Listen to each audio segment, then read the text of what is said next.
Hi friends, ഞാൻ ഗൗതമൻ. എല്ലാവർക്കും channel 13.8 സ്വാഗതം. നമ്മളിന്ന് ചില രാമന്മാരെ പരിചയപ്പെടുകയാണ്. രാമജന്മഭൂമി ഇവിടെയാണ്, നേപ്പാളിലാണ്, അല്ലെങ്കിൽ രാമനിലെല്ലാം എവിടെയാണ് ജനിച്ചത് എന്നൊക്കെ പറയുന്ന ഈ സമയത്ത് 4 രാമന്മാരെ നമുക്ക് പരിചയപ്പെടാം. അപ്പോൾ അറിയാം അവർക്ക് എവിടെയാണ് ജനിച്ചതെന്ന്. ആധുനിക ഇന്ത്യയിൽ ആഘോഷിക്കുന്ന രാമൻ അത് ശ്രീരാമനാണ്. അത് വിഷ്ണുവിൻ്റെ അവതാരമാണ്, ബ്രാഹ്മണനാണ്, ബ്രാഹ്മണ ധർമ്മം പരിപാലിക്കാൻ വേണ്ടി ജീവിതം ഒഴിഞ്ഞു വെച്ച അയോധ്യയിലെ രാമനാണ്. അപ്പോൾ ഇന്ത്യയുടെ ഇതിഹാസ പുസ്തകമാണ് രാമായണം. ഏറ്റവും പുരാതന രചനയാണ് എന്നൊക്കെയുള്ള വിവരങ്ങൾ എത്രമാത്രം ശരിയാണെന്ന് നമുക്ക് നോക്കാം. രാമൻ്റെ കഥ നടക്കുന്നത് ത്രേതായുഗത്തിലാണ്. രാമൻ ജീവിച്ചിരുന്ന കാലഘട്ടത്തിൽ തന്നെയാണ് രാമായണം എഴുതിയത്. ആ കാലഘട്ടത്തിൽ തന്നെയാണ് എഴുതിയത്. കാരണം ആ കഥ എഴുതിയുമ്പോൾ അദ്ദേഹത്തിൻ്റെ പുത്രന്മാരെ കൊണ്ട് ആ കഥ, ലവകുശന്മാരെ കൊണ്ട് ആ കഥ പാടിച്ച് നടക്കുകയും ഒക്കെ ചെയ്യുന്നുണ്ട് ഈ എഴുതിയ ആൾ. അതുപോലെ ഈ അദ്ദേഹത്തിൻ്റെ കുട്ടികൾ അച്ഛനെ കാണാനായിട്ട് അദ്ദേഹത്തിൻ്റെ കൊട്ടാരത്തിൽ പോകുന്നുണ്ട്. അപ്പം രാമായണം എഴുതിയ കാലഘട്ടത്തിൽ, അവർ ജീവിച്ചിരുന്ന കാലഘട്ടത്തിൽ തന്നെയാണ് രാമായണം എഴുതിയത്. അപ്പോൾ ത്രേതായുഗം എന്ന് പറയുന്നത് 12,96,000 വർഷങ്ങൾക്ക് മുമ്പാണ്, അതായത് പാലിയോലിത്തിക് ഏജ്. അപ്പം മിന്നിത്തിളങ്ങുന്ന പാലിയോലിത്തിക് ഏജിൽ ഇതുപോലെ മിന്നിത്തിളങ്ങുന്ന ആഭരണവും കിരീടവും ധരിച്ച് ലോഹങ്ങൾ കൊണ്ടുണ്ടാക്കിയ ആയുധമൊക്കെ ധരിച്ചെത്തുന്ന രാമനെക്കുറിച്ച് നമുക്ക് എങ്ങനെയാണ് അത് അക്സെപ്റ്റ് ചെയ്യാൻ പറ്റുക? ഇന്ത്യയുടെ ചരിത്രത്തിൽ ആദ്യത്തെ രാമൻ പിറക്കുന്നത് ഇതിലൊന്നുമല്ല, അത് ബുദ്ധസാഹിത്യത്തിലാണ്. ഞാൻ കഴിഞ്ഞൊരു എപ്പിസോഡിൽ ഞാൻ പറഞ്ഞതാണ്. BC 3-ാം നൂറ്റാണ്ടിൽ എഴുതിയ ദശരഥ ജാതക എന്ന 540-ാമത്തെ നമ്പർ കഥയിലാണത്. അപ്പോൾ അത് എഴുതാൻ തന്നെ കാരണം ആശ്രമ വ്യവസ്ഥയുടെ പരിണിത ഫലമായി വാർദ്ധക്യകാലത്ത് പരിചരിക്കാൻ ആളില്ലാതെ അനേകായിരങ്ങൾ നഗരത്തിലും കാട്ടിലും റോഡിലും പുഴയോരത്തും അസുഖം ബാധിച്ച് മരിച്ചും കിടക്കുന്നത് അങ്ങനെ ഉണ്ടാകാതിരിക്കാൻ ജനങ്ങളെ ബോധവാന്മാരാക്കാൻ വേണ്ടി ഒരു മോറൽ സ്റ്റോറി എഴുതിയതായിരുന്നു ദശരഥ ജാതകം. ബുദ്ധസന്യാസിമാർ അവരെഴുതിയതാണ് ദശരഥ ജാതകം. അപ്പം ദശരഥനും കൗസല്യയും കൈകേയും രാമനും ലക്ഷ്മണനും സീതയും ഭരതനും ഒക്കെ ഈ കഥയിലുണ്ട്. ഇന്നത്തെ രാമായണത്തിൽ, ബ്രാഹ്മണ രാമായണത്തിൽ ഉള്ള കഥാപാത്രങ്ങളായ ദശരഥൻ, കൗസല്യ, കൈകേയി, രാമൻ, ലക്ഷ്മണൻ, സീത, ഭരതൻ എല്ലാം ഈ BC 3-ാം നൂറ്റാണ്ടിൽ ഈ കഥകൾ രാമായണത്തിൽ ഉണ്ട്. അപ്പം സ്വന്തം മകനെ രാജാവായി വാഴിക്കാൻ വേണ്ടി കുഞ്ഞമ്മയുടെ മനസ്സിൽ ഉദിച്ച ഒരു കുടില ബുദ്ധിയാണ് ഈ 3 സഹോദരങ്ങളെയും കാട്ടിലേക്ക് അയച്ചത്. ആ കഥയിൽ അങ്ങനെ തന്നെയാണ്. അപ്പോൾ സഹോദരങ്ങളായ ലക്ഷ്മണനും സീതയും ആഹാര സമ്പാദനത്തിന് വേണ്ടി പൂപറിക്കലിനൊക്കെ വേണ്ടി സമയം കഴിച്ചു കൂട്ടുകയും രാമനാകട്ടെ കാട്ടിലെ ബുദ്ധസന്യാസിമാരോടൊത്ത് അവരിൽ നിന്ന് അഷ്ടാംഗഹൃദയം, ബുദ്ധിസ്റ്റ് ഫിലോസഫിയൊക്കെ പഠിക്കാൻ സമയം ചെലവഴിച്ചു. ഇത് നമ്മൾ നേരത്തെ പറഞ്ഞതാണ്. പിന്നീട് ദശരഥൻ്റെ മരണവിവരത്തെ അറിഞ്ഞ സീതയും ലക്ഷ്മണനും മോഹാലസ്യപ്പെട്ട് വീഴുകയും രാമൻ അച്ചഞ്ചലായി നിൽക്കുന്ന കാര്യവും പറഞ്ഞതാണ്. ജനിച്ചാൽ വാർദ്ധക്യത്തിൽ മരണം അനിവാര്യമാണെന്നും അതാണ് സനാതനമായ സത്യമെന്ന് രാമൻ അവിടെ കൂടിയവരോട് പറയുന്നുണ്ട്. അപ്പം 2300 വർഷം മുമ്പുണ്ടായ ഈ രാമൻ വിവാഹിതനായിരുന്നില്ല. അദ്ദേഹം ആരെയും വിവാഹം കഴിച്ചിട്ടില്ല. അതോടുകൂടി ഈ ഭരതൻ പോയതിനു ശേഷം ഇത് സീതയും ലക്ഷ്മണൻ, ആ കഥ അവിടെ കൊണ്ട് തീരുവാണ്. അതോടുകൂടി നമ്മുടെ രാമൻ ഒരു ബുദ്ധസന്യാസിയായി മാറുകയാണ്. അപ്പോഴത്തേക്കും ബുദ്ധസന്യാസിയായി മാറുകയാണ്. അതോടുകൂടി ആ കഥ തീരുകയാണ്. അപ്പം രാമൻ കല്യാണമൊന്നും കഴിച്ചിട്ടില്ല.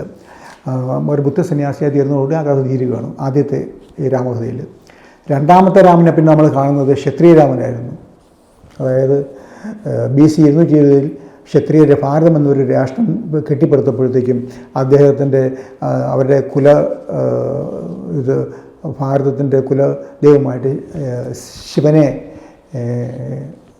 സ്വീകരിക്കുകയും ആ ശിവൻ്റെ 3 അവതാരത്തിൽ ആദ്യത്തെ അവതാരമായിട്ട് ഒരു രാമനെ എഴുതിയുണ്ടാക്കുകയും ചെയ്യുമായിരുന്നു.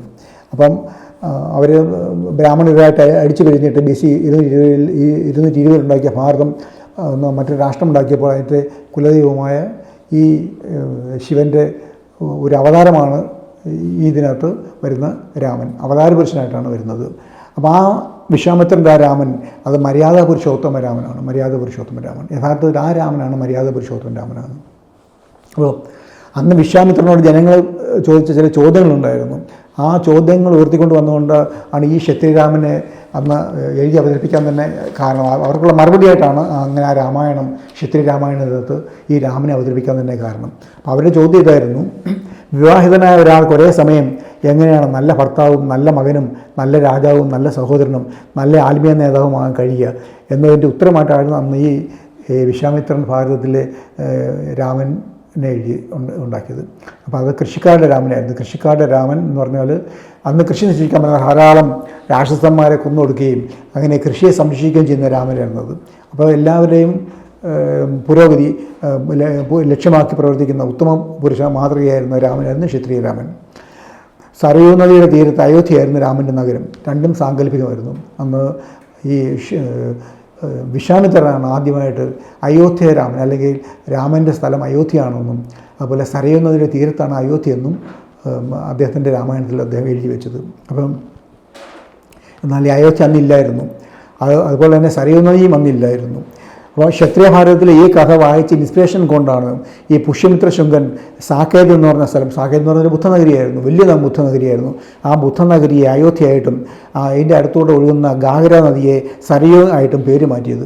അപ്പോൾ അങ്ങനെ പിന്നെ ആ നഗരം റീബിൽഡ് ചെയ്യുകയും അവിടെയുള്ള ബുദ്ധസന്യാസിമാരെ എല്ലാം തല്ലി ഓടിക്കുകയും അവരുടെ ബുദ്ധവിഹാരങ്ങളെല്ലാം തല്ലി ഉടയ്ക്കുകയും അതിനുശേഷം അതിനെല്ലാം ഇത് മാറ്റി പുതിയ ബിൽഡിംഗ് ആക്കി മാറ്റുകയും അവസാനം അവിടെ അയോധ്യ എന്ന പേര് മാറ്റിയിട്ട് അവിടെ ഈ ഇയാൾ വന്ന് താമസിക്കുകയും ചെയ്യണം. പുഷ്യമിത്ര ശുങ്കനാണ് താമസിക്കുന്നത്. അത് 155 ശേഷമാണ്. അദ്ദേഹം പാടലിപുത്രത്തായിരുന്നു താമസിക്കുന്നത്. പാടലിപുത്രം എന്ന് പറയുന്നത് ബീഹാറിലാണ്. ആ പാടലിപുത്രത്തെ ബീഹാറിൽ മുഴുവൻ ബുദ്ധൻ്റെ അടയാളങ്ങളാണ്. ധാരാളം പാർക്കുകൾ, നളന്ദ യൂണിവേഴ്സിറ്റി, പിന്നെ വിക്രമശില യൂണിവേഴ്സിറ്റി, അതുപോലെ തന്നെ പാടലിപുത്രം, അതുപോലെ ബുദ്ധൻ്റെ അടയാളങ്ങളായിരുന്നു. അവിടെ ബുദ്ധിസത്തിൻ്റെ അടയാളങ്ങളായിരുന്നു. അവിടെ ഇഷ്ടപ്പെടാത്ത പുഷ്യമിത്ര ശുങ്കൻ അവിടുന്ന് അതെല്ലാം തീയിട്ടും നശിപ്പിച്ചും അവിടുത്തെ ആൾക്കാരെയൊക്കെ ധാരാളം പീഡനം ഏൽപ്പിച്ചും അവിടുന്ന് ഈ സാക്കേത് എന്ന് പറഞ്ഞ മറ്റൊരു ബുദ്ധനഗരിയിലേക്ക് അവിടെ പേര് മാറ്റി അവിടെ ധാരാളം ചേഞ്ചസ് വരുത്തി അതിനെ അയോധ്യയാക്കി മാറ്റി അങ്ങോട്ട് മാറുകയായിരുന്നു ചെയ്തത്. എന്നിട്ട് അതിൻ്റെ അടുത്തോടെ ഒഴുകുന്ന നദിയുടെ ഒരു ഭാഗത്തിന് മാത്രമായിരുന്നു അദ്ദേഹം ഈ സരയൂ എന്ന പേര് കൊടുത്തത്. സരയൂ എന്ന് പറഞ്ഞൊരു നദിയില്ല, എങ്ങുമില്ല, ഒരു പുരാണത്തിലും സരയൂ നദിയില്ല. അവിടെ ഈ രാമായണത്തിൽ നിന്ന് കിട്ടിയ പേരാണ് സരയൂ എന്ന് പറയുന്നത്. അപ്പോൾ അവിടെ ആണ് അദ്ദേഹം ഈ സാക്കേത്തിനെയാണ് പേര് മാറ്റി അയോധ്യയാക്കിയിട്ട് അവിടെ താമസിച്ചത്. അപ്പം ക്ഷത്രിയ ഭാരതമോ ക്ഷത്രിയ രാമനോ ഹിന്ദു എന്ന് പറയുന്ന ബ്രാഹ്മണരുടേതല്ല, അതെല്ലാം ക്ഷത്രിയരുടേതായിരുന്നു. അങ്ങനെയാണ് അതിനെ പിന്നെ ഇദ്ദേഹം സ്വന്തമാക്കുകയാണ് ഈ പുഷ്യമിത്ര ശുങ്കൻ. അപ്പം 2 രാമനായി. ഇപ്പം ആദ്യത്തെ രാമൻ ബുദ്ധരാമൻ, രണ്ടാമത്തെ രാമൻ ക്ഷത്രിയ രാമൻ. ഇനി മൂന്നാമത്തെ രാമനെയാണെന്ന് നോക്കാം. ജൈനരാമനാണ് മൂന്നാമത്തെ രാമൻ. AD 4-ാം നൂറ്റാണ്ടിൽ വിമലസൂരി എഴുതിയ ജൈനരാമായണത്തിലെ രാമനാണത്. 63 സാലകപുരുഷന്മാരിൽ ഒരാളാണ്. 9 സെറ്റ് ഓഫ് ബലഭദ്രന്മാരാണ്. 9 സെറ്റ് ബലഭദ്രന്മാരാണ്. രാമൻ അത് 8ാമത്തെ ബലഭദ്രനാണ് രാമനും ലക്ഷ്മണനും അതുപോലെ രാവണനും. അവർ 3 പേരുള്ള ഒരു കഥയാണ് ആ രാമൻ്റെ കഥ. 64 സാലകപുരുഷന്മാരിൽ ഒരാളാണ് ഈ രാമൻ. യുവരാജാവായ രാമനെയും ഭാര്യ സീതയെയും കൊട്ടാരത്തിൽ നിന്ന് ഇറക്കി വിട്ടു, കൂടെ ലക്ഷ്മണനെ ഇറക്കി വിട്ടു. അപ്പോൾ തീർത്തും ദരിദ്രരെയും പാപ്പരരുമായ അവരെ നിത്യവൃത്തിക്ക് പോലും നിവൃത്തിയില്ലാതെ കാട്ടിൽ അഭയം പ്രാപിച്ചു. അപ്പോൾ കാട്ടിലെ യാതനയ്ക്കിടയിൽ സുന്ദരിയായ സീതയെ ലങ്കയിലെ രാജാവായ രാവണൻ കിഡ്നാപ്പ് ചെയ്യുന്നു. പിന്നെ ലക്ഷ്മണൻ്റെയും സുഗ്രീവൻ്റെയും സഹായത്തോടെ സീതയെ കണ്ടെത്തി ലക്ഷ്മണൻ രാവണനെ കൊല്ലുകയാണ് ചെയ്യുന്നത്. രാമനല്ല, ലക്ഷ്മണനാണ് കൊല്ലുന്നത്. അങ്ങനെ രാവണനെ കൊന്ന ലക്ഷ്മണനും രാവണനും നരകത്തിലെത്തി. രാമൻ മോക്ഷം തേടി ജൈനമുനിയായി. സീത സ്വാതിയായി മോക്ഷം പ്രാപിച്ച സ്വർഗത്തിലെ ഇന്ദ്രിയായി ജനിച്ചു. അപ്പോൾ രാമൻ മോക്ഷം പ്രാപിച്ച മഹാരാഷ്ട്രയിലെ തുങ്കിഗിരിയിലാണെന്ന് പറഞ്ഞു. അപ്പോൾ ഇത് ജൈനരാമായണം. അപ്പോൾ ഇതിനകത്ത് കാട്ടിൽ വനവാസമുണ്ട്, കിഡ്നാപ്പിംഗ് ഉണ്ട്, രാവണൻ വന്ന് കിഡ്നാപ്പ് ചെയ്യുന്നുണ്ട്, അവിടെ രാവണനുമായിട്ട് യുദ്ധം ചെയ്യുന്നുണ്ട്. ആ യുദ്ധത്തിൽ രാവണനെ ലക്ഷ്മണൻ കൊല്ലുന്നുണ്ട്. അതിനുശേഷം രാവണനും ലക്ഷ്മണനും ഒരേപോലെ തന്നെ നരകത്തിൽ പോകുന്നുണ്ട്. എന്നാൽ ശ്രീരാമൻ ഇതിനകത്ത് ഇടപെട്ടിട്ടില്ലായിരുന്നു. അതുകൊണ്ട് ശ്രീരാമൻ മോക്ഷം പ്രാപിച്ചു. അദ്ദേഹം മഹാരാഷ്ട്രയിലെ തുങ്കഗിരിയിൽ മോക്ഷം പ്രാപിച്ചു. അദ്ദേഹം സ്വർഗത്തിൽ പോയി. അതുപോലെ സീത സ്വാതിയായി മോക്ഷം പ്രാപിച്ചത് ഇന്ദ്രിയായി ജനിച്ചു. അപ്പം ഈ 3 കഥയുണ്ടെങ്കിലും 4ാമത് രാമായണം എഴുതാൻ പിന്നെ എന്താ ബുദ്ധിമുട്ട്? വനവാസമുണ്ട്, അതുപോലെ ഉള്ള മറ്റ് ജീവിത കഥകളുണ്ട്, അതുപോലെ തന്നെ കിഡ്നാപ്പിംഗ് ഉണ്ട്, യുദ്ധമുണ്ട്, ഇതെല്ലാം ഉണ്ട്. അപ്പോൾ 4ാമത്തെ രാമായണം എഴുതുക അല്ലെങ്കിൽ രാമനെ അവതരിപ്പിക്കുക എന്ന് പറഞ്ഞാൽ ഒട്ടും ബുദ്ധിമുട്ടില്ല.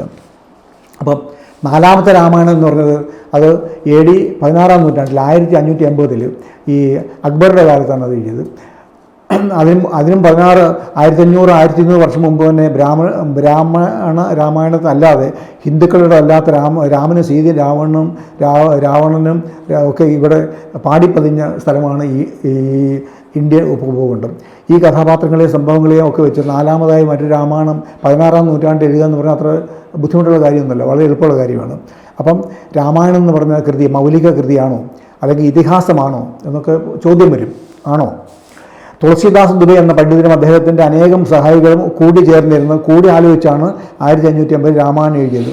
അതിൻ്റെ പേരെന്ന് രാമചരിതമാനസ് എന്നായിരുന്നു. അവധി ലിപിയിലായിരുന്നു അവർ എഴുതിയത്, സംസ്കൃതത്തിലല്ലായിരുന്നു. അത് പദ്യങ്ങളും ശ്ലോകങ്ങളെല്ലാം സംസ്കൃതമാണ്, പക്ഷേ അത് എഴുതിയ ലിപി അവധി ലിപിയിലായിരുന്നു. അപ്പം മറ്റ് 3 രാമകഥ പോലെ അത്ര നിരുപദ്രവകരമായ 4ാമത്തെ രാമായണം അങ്ങനെ ആയിരുന്നില്ല. 3 രാമായണത്തിലും ആരെയും അധിക്ഷേപിക്കുകയോ അല്ലെങ്കിൽ ആരെങ്കിലും ഏതെങ്കിലും തരത്തിൽ ഇൻസൾട്ട് ചെയ്യുകയോ അങ്ങനെയൊന്നും ചെയ്തിട്ടില്ല. പക്ഷേ 4ാമത്തെ രാമായണം അങ്ങനെയല്ലായിരുന്നു. ക്ഷത്രിയ രാമായണത്തിൽ എഴുതിയ ക്ഷത്രിയനായ വിശ്വാമിത്രനെ ബ്രാഹ്മണ രാമായണത്തിൽ ബ്രാഹ്മണനായിട്ടാണ് എഴുതി വച്ചിരിക്കുന്നത്, ഗുരുവായിട്ടാണ്. അതായത് രാമൻ്റെയും ലക്ഷ്മണൻ്റെയും ഗുരുവായിട്ട്. മറ്റൊന്ന് പുഷ്യമിത്ര ശുംഖം ബുദ്ധജനങ്ങളോട് ചെയ്ത സകല ക്രൂരതകളും അത് രാമൻ ചെയ്തതായിട്ടാണ് രാമായണത്തിൽ എഴുതി വച്ചിരിക്കുന്നത്.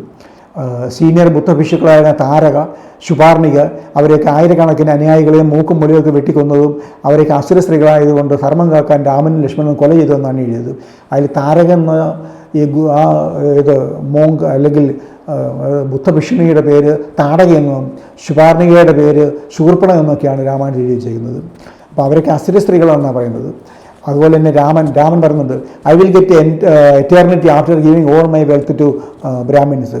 എനിക്ക് ബ്രാഹ്മണന്മാർക്ക് എൻ്റെ എല്ലാം ഇതുവരെ സമ്പാദിച്ചെല്ലാം ബ്രാഹ്മണർക്ക് ദാനം കൊടുത്തു തന്നെ ഞാൻ ഉത്കൃഷ്ടരായ ബ്രാഹ്മണർക്ക് ദാനം കൊടുത്ത് എനിക്ക് മോക്ഷം കിട്ടും, അതങ്ങനെ ഞാൻ അനശ്വരനാകാം എന്ന് രാമൻ പറയുന്നുണ്ട്. അതായത് ബ്രാഹ്മണ സേവ ചെയ്യുക, ബ്രാഹ്മണർക്ക് ദാനം ചെയ്യുക, അവർക്ക് വേണ്ടി ജീവിക്കുക, ബ്രാഹ്മണസ്ഥം എസ്റ്റാബ്ലിഷ് ചെയ്യാൻ വേണ്ടി മാത്രം അതാണ് കർമ്മം എന്ന രീതിയിലാണ് 4ാമത്തെ രാമനെ അവതരിപ്പിച്ചിരിക്കുന്നത്. അപ്പം ധർമ്മം, അർത്ഥം, കാമം, മോക്ഷം എന്ന ഈ 4 ബ്രാഹ്മണിക്ക് ഐഡിയ അത് എക്സ്പ്ലെയിൻ ചെയ്യാനാണ് ഈ 4ാമത്തെ രാമായണം എഴുതിയിട്ടുള്ളത്. ബുദ്ധിസത്തെ ചവിട്ടി പുറത്താക്കി ഹിംസയിലൂടെ ബുദ്ധിസത്തിന് മേൽ നേടിയ വിജയമാണ് 4ാമത്തെ രാമായണത്തിൻ്റെ കാതൽ.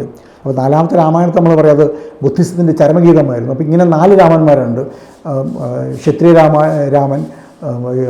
ക്ഷത്രിയരാമൻ, ജൈനരാമൻ, ബുദ്ധരാമൻ. ഈ രാമന്മാരുടെ ശേഷമാണ് ബ്രാഹ്മണ രാമനായിട്ടുള്ള രാമൻ ഇന്ന് നമ്മുടെ ഇടയിൽ നിലനിൽക്കുന്നത്. അപ്പോൾ ഈ രാമൻ എവിടെ ജനിച്ചത്, അപ്പോൾ ഇപ്പം മനസ്സിലായി കാണും രാമൻ ജനിച്ചിരുന്നോ, അല്ലെങ്കിൽ രാമൻ്റെ ജനന സ്ഥലം എവിടെയാണ്?